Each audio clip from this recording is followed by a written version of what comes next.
El deseado de todas las gentes, capítulo 80, en la tumba de José.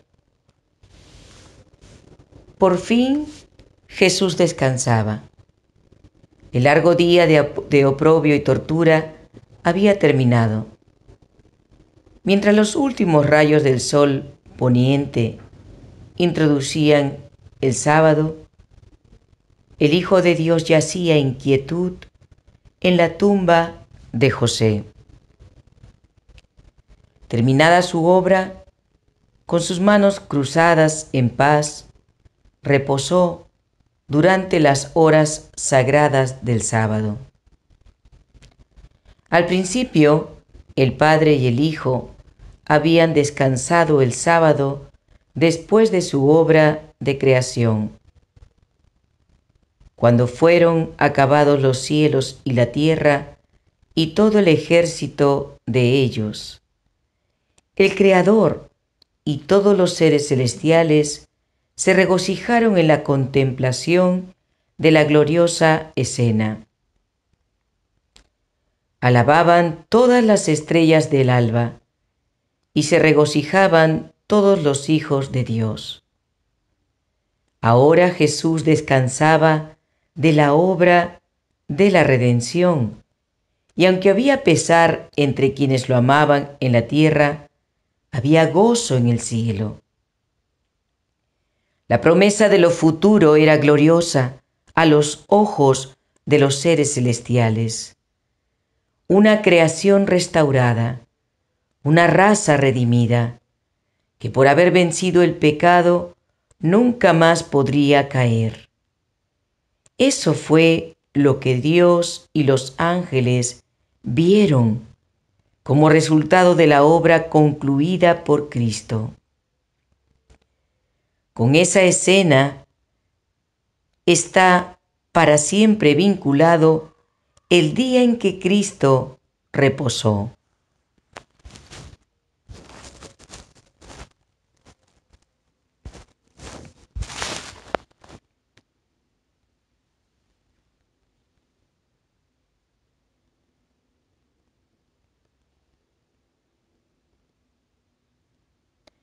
Porque su obra es perfecta y todo lo que Dios hace, eso será perpetuo. Cuando se produzca la restauración de todas las cosas, de la cual habló Dios por boca de sus santos profetas, que ha habido desde la antigüedad, el sábado de la creación, el día en que Cristo descansó en la tumba de José, todavía será un día de reposo y regocijo. El cielo y la tierra se unirán en alabanza, mientras que de sábado en sábado las naciones de los salvos se inclinarán en gozosa adoración a Dios y al Cordero.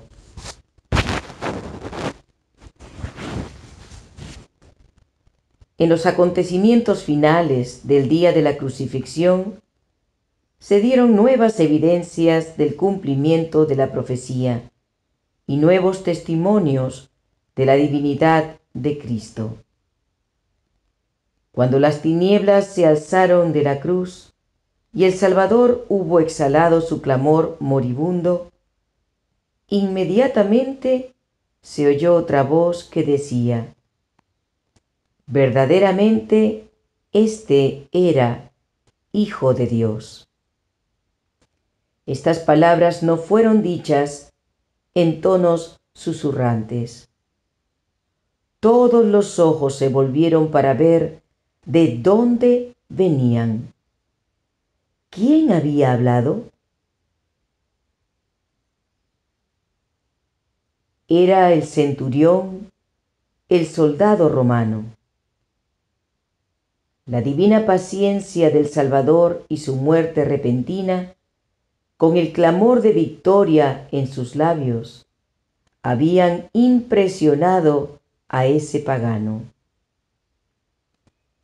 El centurión reconoció la figura del Hijo de Dios en el cuerpo magullado y quebrantado que pendía de la cruz. No se pudo contener de confesar su fe. Así se dio nueva evidencia de que nuestro Redentor iba a ver del trabajo de su alma. En el mismo día de su muerte, 3 hombres que diferían ampliamente entre sí, declararon su fe. El que comandaba la guardia romana, el que llevó la cruz del Salvador y el que murió en la cruz a su lado. Al acercarse la noche, una quietud sorprendente se asentó sobre el Calvario. La multitud se dispersó y muchos volvieron a Jerusalén muy cambiados en espíritu de lo que habían estado por la mañana. Muchos habían acudido a la crucifixión por curiosidad y no por odio hacia Cristo. Sin embargo, creían las acusaciones de los sacerdotes y consideraban a Jesús como malhechor. Bajo una excitación sobrenatural, se habían unido a la turba en sus burlas contra él. Pero cuando la tierra fue envuelta en negrura y se vieron acusados por su propia conciencia, se sintieron culpables de un gran mal. Ninguna broma ni risa burlona se oyó en medio de esa temible lobreguez. Cuando ésta se alzó, regresaron a sus casas en silencio solemne. Estaban convencidos de que las acusaciones de los sacerdotes eran falsas, que Jesús no era un impostor. Y unas pocas semanas más tarde, cuando Pedro predicó en el día de Pentecostés, se encontraban entre los miles que se convirtieron a Cristo.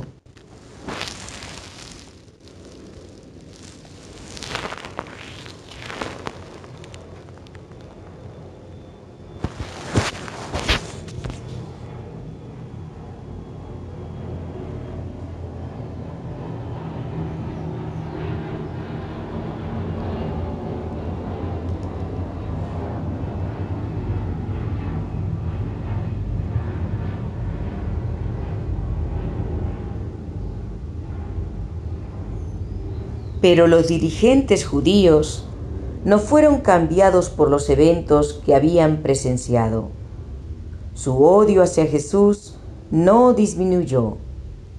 Las tinieblas que habían descendido sobre la tierra en ocasión de la crucifixión no eran más densas que las que todavía envolvían el espíritu de los sacerdotes y príncipes.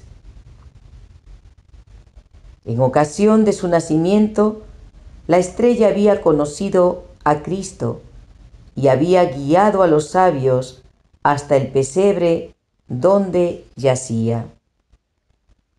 Las huestes celestiales lo habían conocido y habían cantado su alabanza sobre las llanuras de Belén.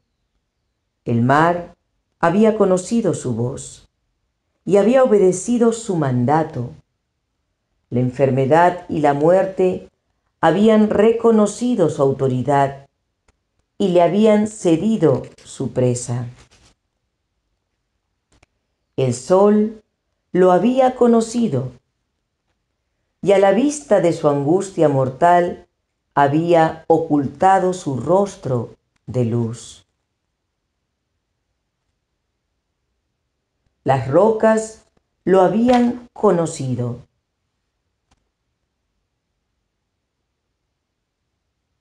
y se habían desmenuzado en fragmentos a su grito. La naturaleza inanimada había conocido a Cristo y había atestiguado su divinidad. Pero los sacerdotes y príncipes de Israel no conocieron al Hijo de Dios. Sin embargo, los sacerdotes y los príncipes no tuvieron reposo. Habían llevado a cabo su propósito de dar muerte a Cristo, pero no tenían el sentimiento de victoria que habían esperado. Aún en la hora de su triunfo aparente, estaban acosados por dudas en cuanto a lo que iba a suceder luego. Habían oído el grito: consumado es. Padre, en tus manos encomiendo mi espíritu. Habían visto partirse las rocas, habían sentido el poderoso terremoto y estaban intranquilos y ansiosos. Habían tenido celos de la influencia de Cristo sobre el pueblo cuando vivía. Tenían celos de Él, aún en la muerte. Temían más, mucho más, al Cristo muerto de lo que habían temido jamás al Cristo vivo. Temían que la atención del pueblo fuese dirigida aún más allá de los eventos que acompañaron su crucifixión. Temían los resultados de la obra de ese día. Bajo ningún motivo querían que su cuerpo permaneciese en la cruz durante el sábado. El sábado se estaba acercando y su santidad quedaría violada si los cuerpos permanecían en la cruz. Así que, usando eso como pretexto, los dirigentes judíos pidieron a Pilato que se apresurase la muerte de las víctimas y se bajase sus cuerpos antes de la puesta del sol. Pilato estaba tan renuente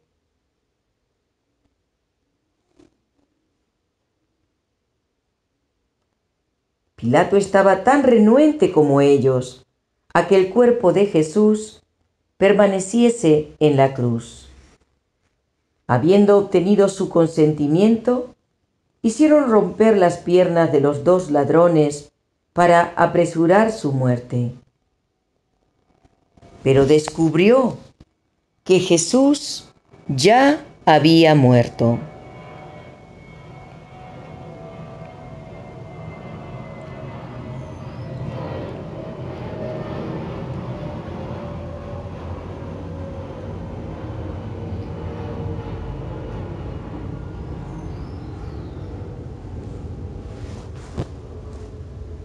Los rudos soldados habían sido enternecidos por lo que habían oído y visto de Cristo, y se les impidió quebrar sus extremidades. Así se cumplió en la ofrenda del Cordero de Dios la ley de la Pascua. No dejarán del animal sacrificado para la mañana, ni quebrarán hueso de él, conforme a todos los ritos de la Pascua la celebrarán. Los sacerdotes y príncipes se asombraron de hallar que Cristo había muerto. La muerte de la cruz era un proceso lento. Era difícil determinar cuándo cesaba la vida.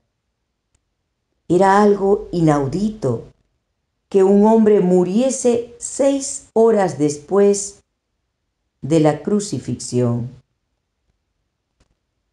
Los sacerdotes querían estar seguros de la muerte de Jesús y a sugerencia suya, un soldado, los sacerdotes querían estar seguros de la muerte de Jesús y a sugerencia suya, un soldado dio un lanzazo al costado del Salvador. De la herida así hecha, fluyeron dos copiosos y distintos raudales, uno de sangre, el otro de agua. Esto fue notado por todos los espectadores, y Juan anota el suceso muy definidamente. Dice, uno de los soldados le abrió el costado con una lanza, y al instante salió sangre y agua. Y el que lo vio da testimonio, y su testimonio es verdadero, y él sabe que dice la verdad, para que vosotros también creáis, porque estas cosas sucedieron para que se cumpliese la Escritura. No será quebrado hueso suyo. Y también otra Escritura dice, mirarán al que traspasaron.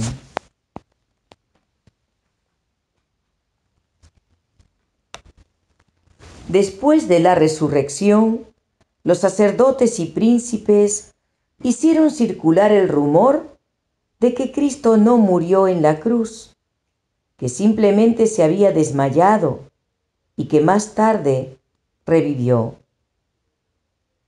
Otro rumor afirmaba que no era un cuerpo real de carne y hueso, sino la semejanza de un cuerpo, lo que había sido puesto en la tumba.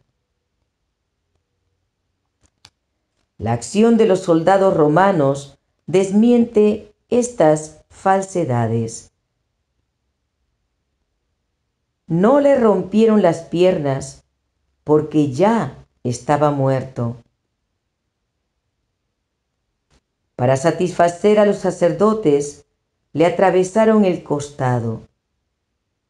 Si la vida no hubiese estado ya extinta, esa herida le habría causado una muerte instantánea. Pero no fue el lanzazo, no fue el padecimiento de la cruz lo que causó la muerte de Jesús. Ese clamor pronunciado a gran voz en el momento de la muerte y el raudal de sangre y agua que fluyó de su costado declaran que murió de un corazón roto. Ese clamor pronunciado a gran voz en el momento de la muerte y el raudal de sangre y agua que fluyó de su costado declaran que murió de un corazón roto. Su corazón se rompió por causa de la angustia mental. Fue asesinado por el pecado del mundo. Con la muerte de Cristo, perecieron las esperanzas de sus discípulos. Miraban sus párpados cerrados y su cabeza caída, su cabello apelmazado con sangre, sus manos y pies horadados, y su angustia era indescriptible. Hasta el final no habían creído que muriese. Apenas si podían creer que estaba realmente muerto. Abrumados por el pesar, no recordaban sus palabras que habían predicho esa misma escena. Nada de lo que él había dicho los consolaba ahora. solo veían la cruz y a su víctima ensangrentada. El futuro parecía sombrío y desesperante. Su fe en Jesús había perecido, pero nunca habían amado tanto a su Salvador como ahora. Nunca antes habían sentido tanto su valía y la necesidad de su presencia. Aún en la muerte, el cuerpo de Cristo era precioso para sus discípulos. Anhelaban darle una sepultura honrosa, pero no sabían cómo lograrlo. La traición contra el gobierno romano era el crimen por el cual Jesús había sido condenado. Y las personas ajusticiadas por esta ofensa eran remitidas a un lugar de sepultura especialmente provisto para tales criminales. El discípulo Juan y las mujeres de Galilea habían permanecido al pie de la cruz. No podían dejar el cuerpo de su Señor en manos de soldados insensibles para que lo sepultasen en una tumba deshonrosa. Sin embargo, no podían impedirlo. No podían obtener favores de las autoridades judías y no tenían influencia ante Pilato. En esta emergencia, José de Arimatea y Nicodemo vinieron en auxilio de los discípulos.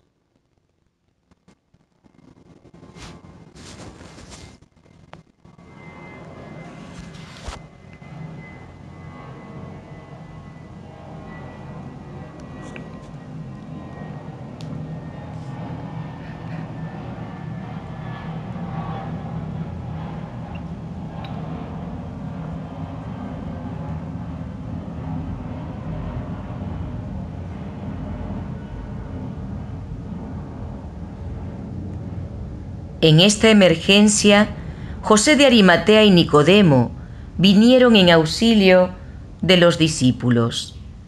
Ambos hombres eran miembros del Sanedrín y conocían a Pilato. Ambos eran hombres de recursos e influencia. Estaban resueltos a que el cuerpo de Jesús recibiese una sepultura honrosa. José fue osadamente a Pilato y le pidió el cuerpo de Jesús. Por primera vez supo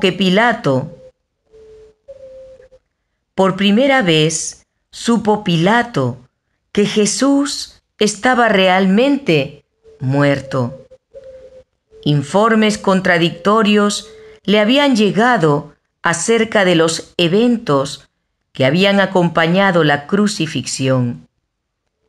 Pero el conocimiento de la muerte de Cristo le había sido ocultado a propósito.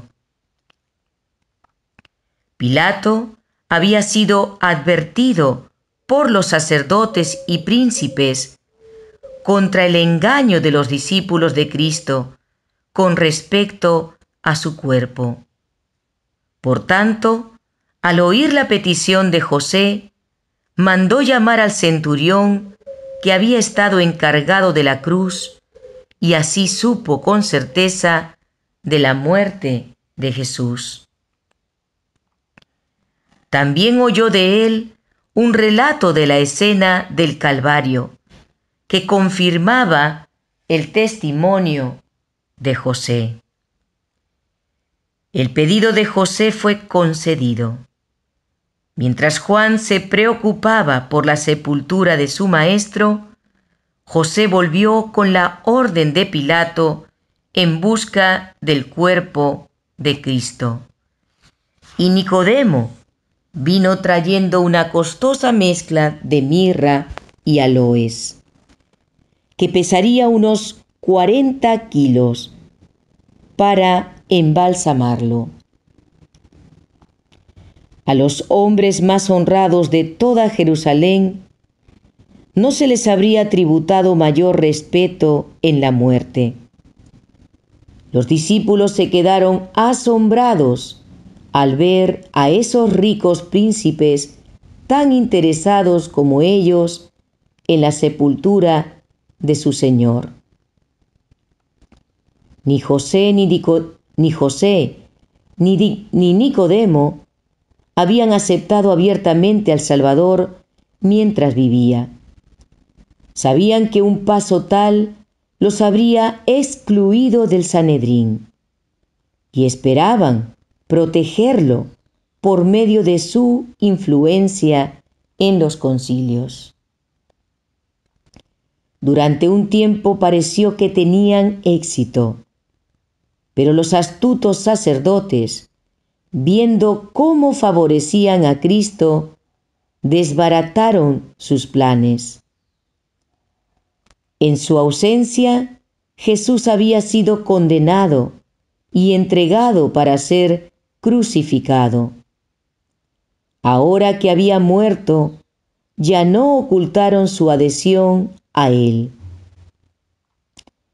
Mientras los discípulos temían manifestarse abiertamente como seguidores suyos, José y Nicodemo acudieron osadamente en su auxilio.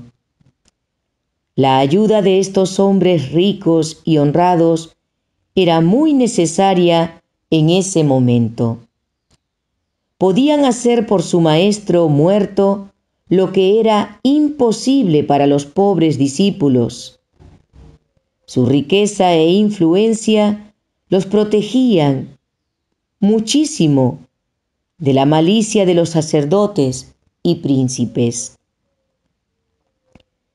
Con suavidad y reverencia, bajaron con sus propias manos el cuerpo de Jesús. Sus lágrimas de simpatía caían en abundancia, mientras miraban su cuerpo magullado y lacerado. José poseía una tumba nueva, labrada en una roca. Se la estaba reservando para sí mismo, pero estaba cerca del Calvario y ahora la preparó para Jesús. El cuerpo, juntamente con las especias traídas por Nicodemo, fue envuelto cuidadosamente en un sudario y el Redentor fue llevado a la tumba. Allí los 3 discípulos enderezaron las extremidades heridas y cruzaron las manos magulladas sobre el pecho sin vida. Las mujeres galileas vinieron para ver si se había hecho todo lo que podía hacerse por el cuerpo muerto de su amado Maestro. Luego vieron cómo se hacía rodar la pesada piedra contra la entrada de la tumba, y el Salvador fue dejado en reposo. Las mujeres fueron las últimas al pie de la cruz y las últimas en la tumba de Cristo. Mientras las sombras vespertinas iban cayendo, María Magdalena y las otras Marías se demoraron en el lugar donde descansaba su Señor, derramando lágrimas de pesar por la suerte del ser a quien amaban. Luego volvieron a casa y descansaron el sábado, conforme al mandamiento.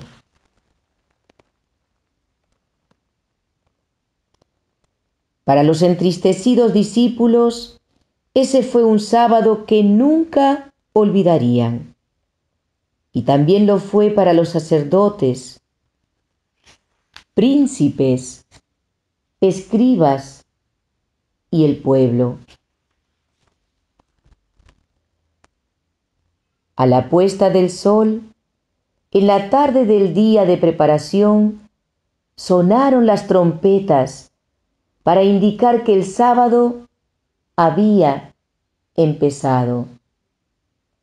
La Pascua fue observada como lo había sido durante siglos, mientras el ser a quien señalaba, ultimado por manos perversas, yacía en la tumba de José. El sábado, los atrios del templo estuvieron llenos de adoradores.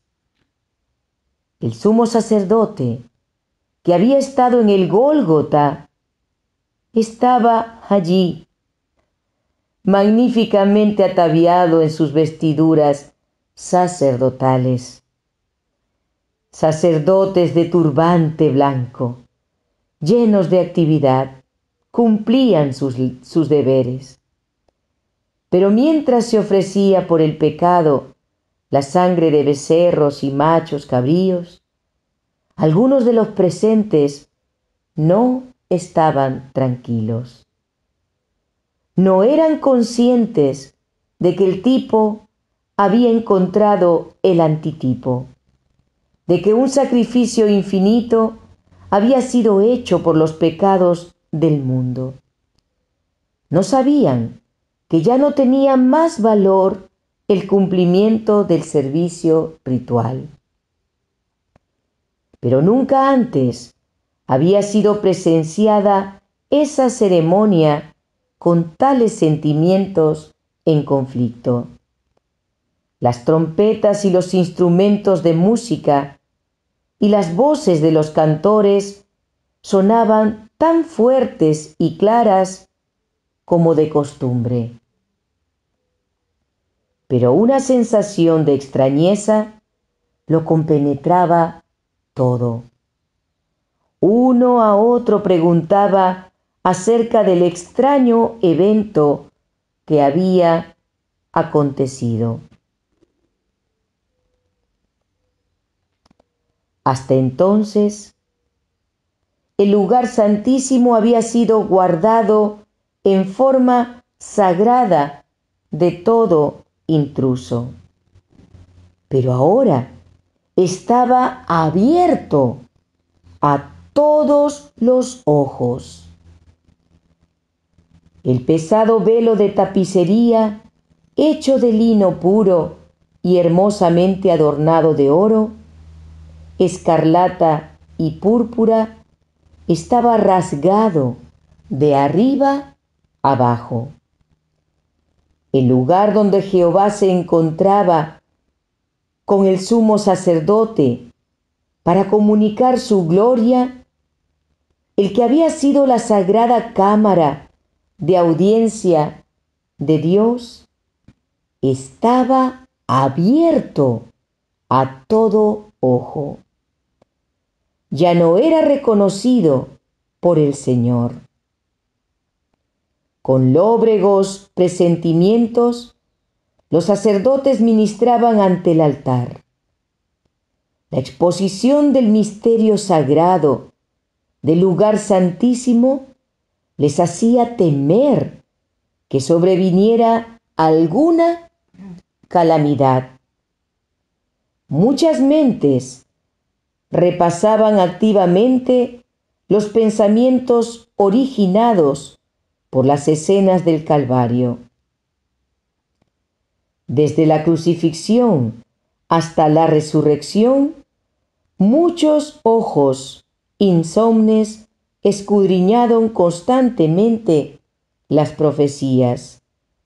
Algunos para aprender el pleno significado de la fiesta que estaban celebrando, otros para hallar evidencia de que Jesús no era lo que aseveraba ser, y otros con corazón entristecido, buscando pruebas de que era el verdadero Mesías.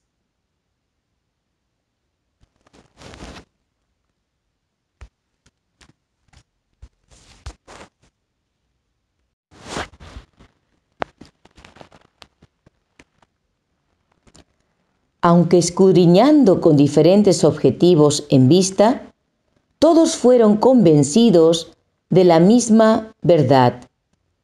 Esa profecía se había cumplido en los sucesos de los últimos días, y el crucificado era el Redentor del mundo. Muchos de los que en esa ocasión participaron de la ceremonia nunca más volvieron a tomar parte en los ritos pascuales. Muchos, aún entre los sacerdotes, se convencieron del verdadero carácter de Jesús. Su escrutinio de las profecías no había sido inútil, y después de su resurrección lo reconocieron como el Hijo de Dios. Cuando Nicodemo vio a Jesús alzado en la cruz, recordó las palabras que le dijera de noche en el monte de los Olivos.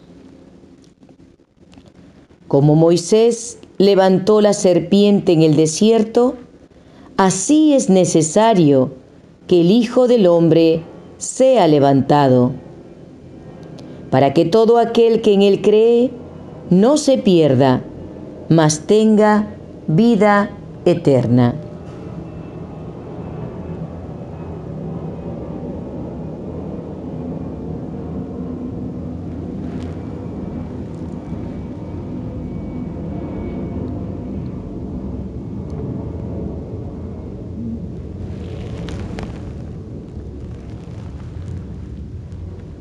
Cuando Nicodemo vio a Jesús alzado en la cruz, recordó las palabras que le dijera de noche en el monte de los Olivos.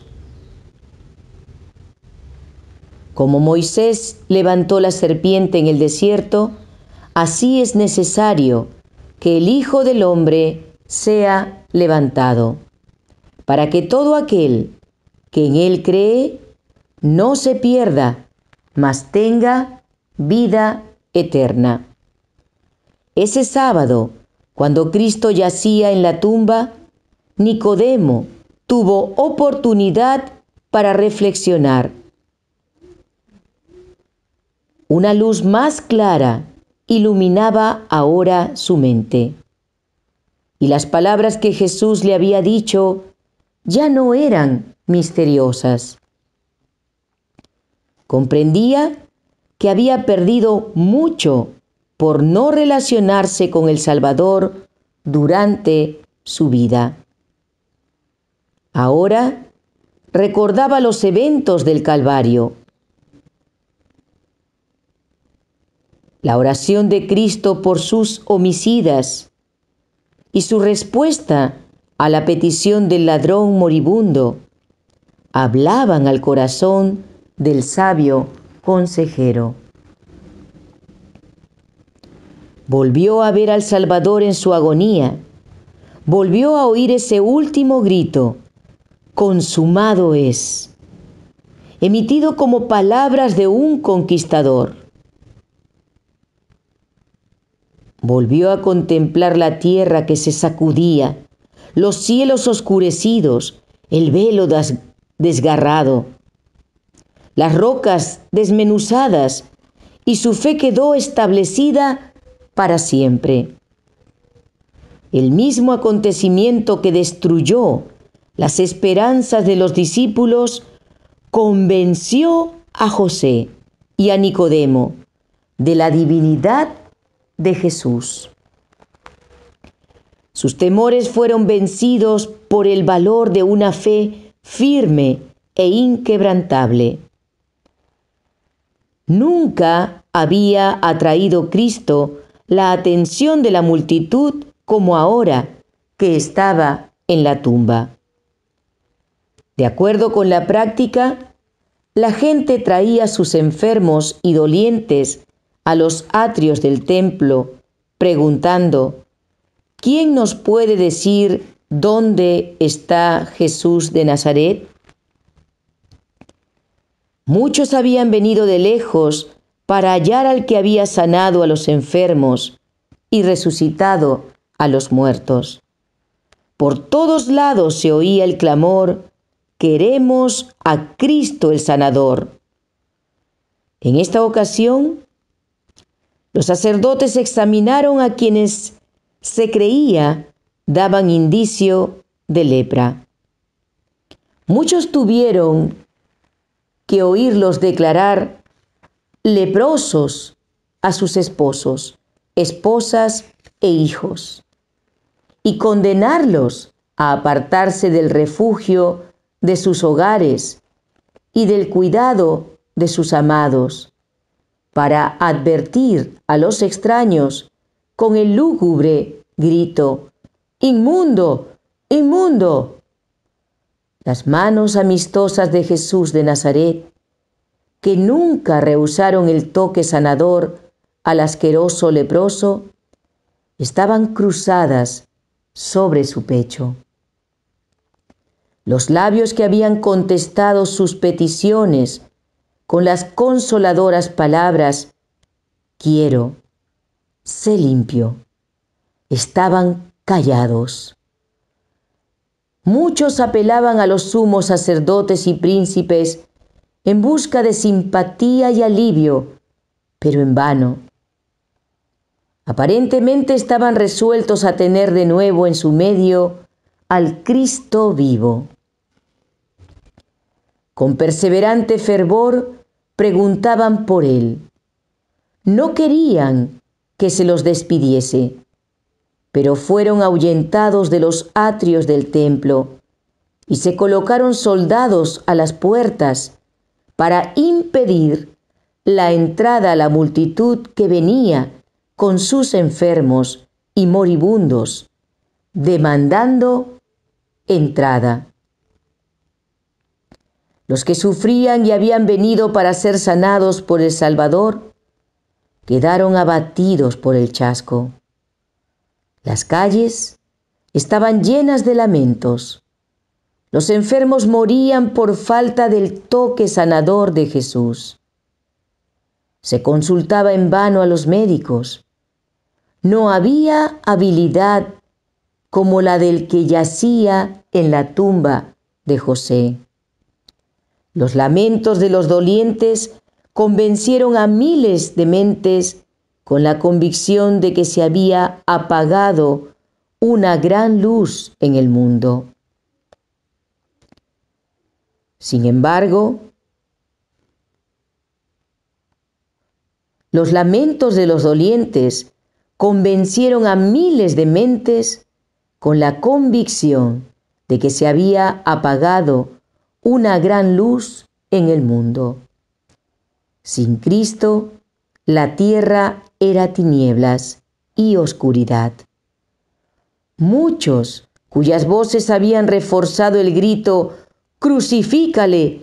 ¡Crucifícale!», comprendían ahora la calamidad que había caído sobre ellos y con avidez habrían clamado «¡Dadnos a Jesús!» si hubiese estado vivo. Cuando la gente supo que Jesús había sido ejecutado por los sacerdotes, empezó a preguntar acerca de su muerte. Los detalles de su juicio fueron mantenidos tan en secreto como fue posible. Pero durante el tiempo que estuvo en la tumba, su nombre estuvo en miles de labios, y los informes referentes al simulacro de juicio a que había sido sometido y a la inhumanidad de los sacerdotes y príncipes circularon por doquiera. Hombres intelectuales pidieron a esos sacerdotes y príncipes que explicasen las profecías del Antiguo Testamento concernientes al Mesías, y éstos, mientras procuraban fraguar alguna mentira en respuesta, parecieron enloquecer. No podían explicar las profecías que señalaban los sufrimientos y la muerte de Cristo. Y muchos de los indagadores se convencieron de que las Escrituras se habían cumplido.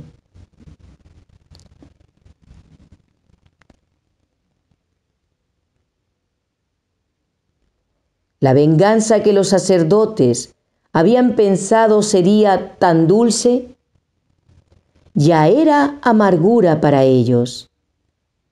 Sabían que estaban recibiendo la severa censura del pueblo. Sabían que los mismos en quienes habían influido contra Jesús ahora estaban horrorizados por su vergonzosa obra.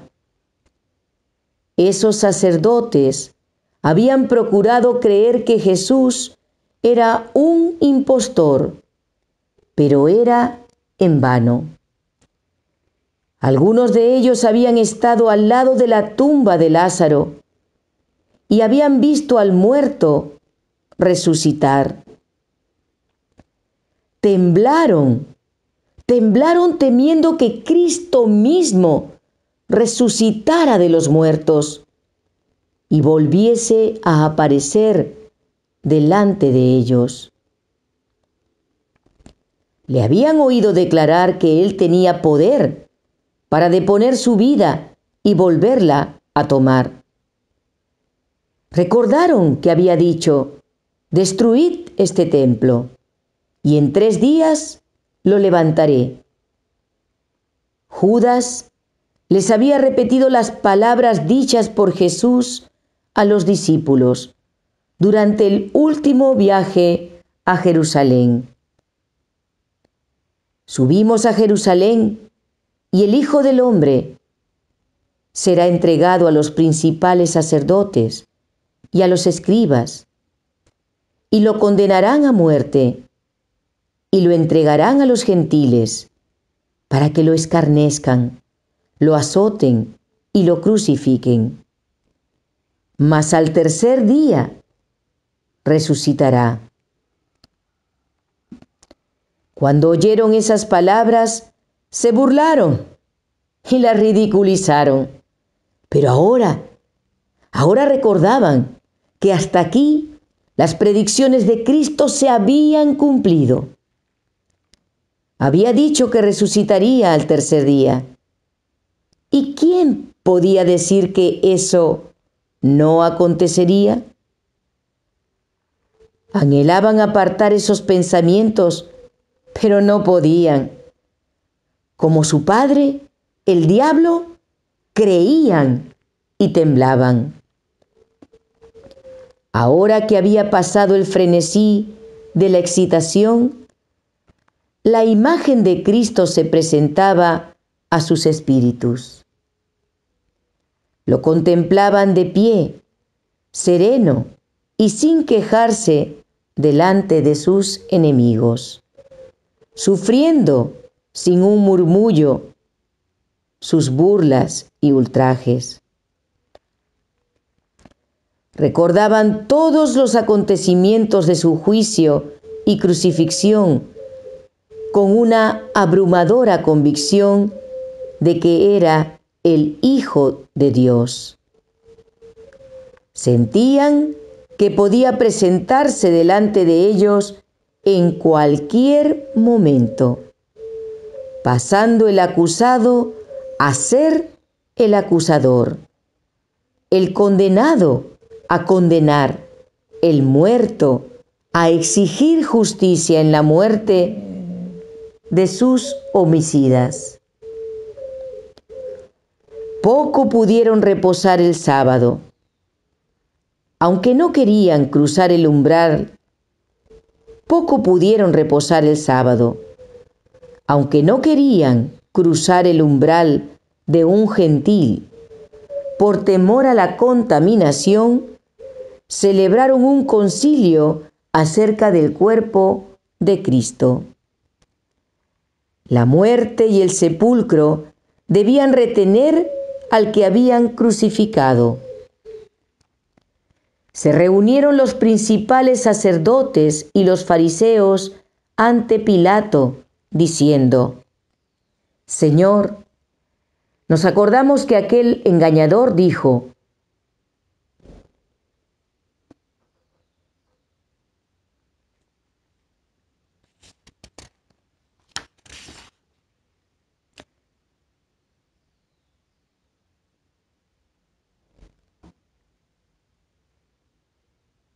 la muerte y el sepulcro debían retener al que habían crucificado. Se reunieron los principales sacerdotes y los fariseos ante Pilato, diciendo: Señor, nos acordamos que aquel engañador dijo, viviendo aún: después de 3 días resucitaré.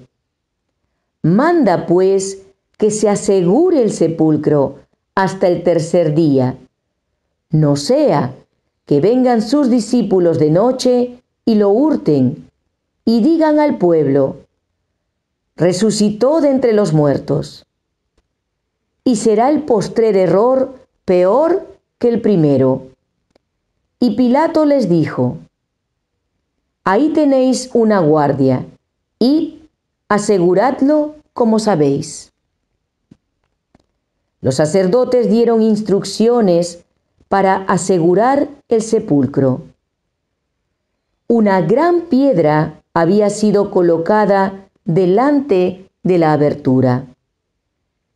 Cruzando esa piedra pusieron sogas, sujetando sus extremos a la roca sólida y sellándolas con el sello romano. La piedra no podía ser movida sin romper el sello. Entonces se colocó una guardia de 100 soldados en derredor del sepulcro, con el fin de evitar que se lo tocase. Los sacerdotes hicieron todo lo que podían para conservar el cuerpo de Cristo donde había sido puesto. Fue sellado tan seguramente en su tumba como si hubiese de permanecer allí para siempre. Así aconsejaron y planificaron los hombres débiles.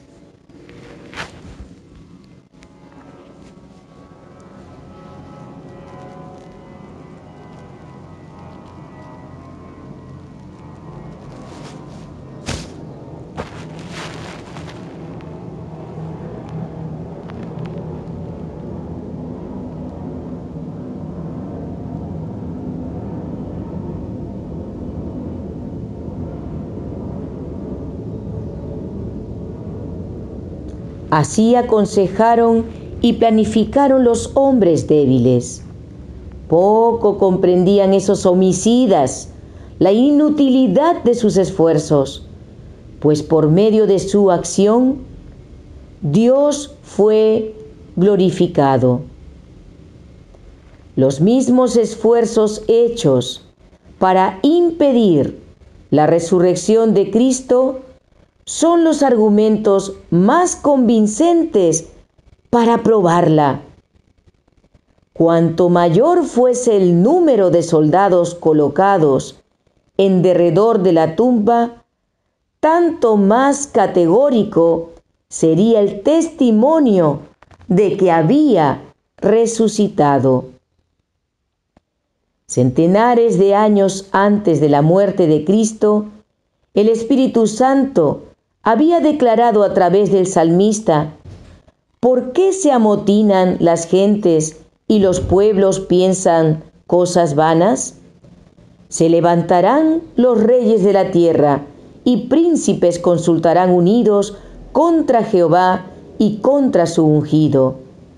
El que mora en los cielos se reirá, el Señor se burlará de ellos.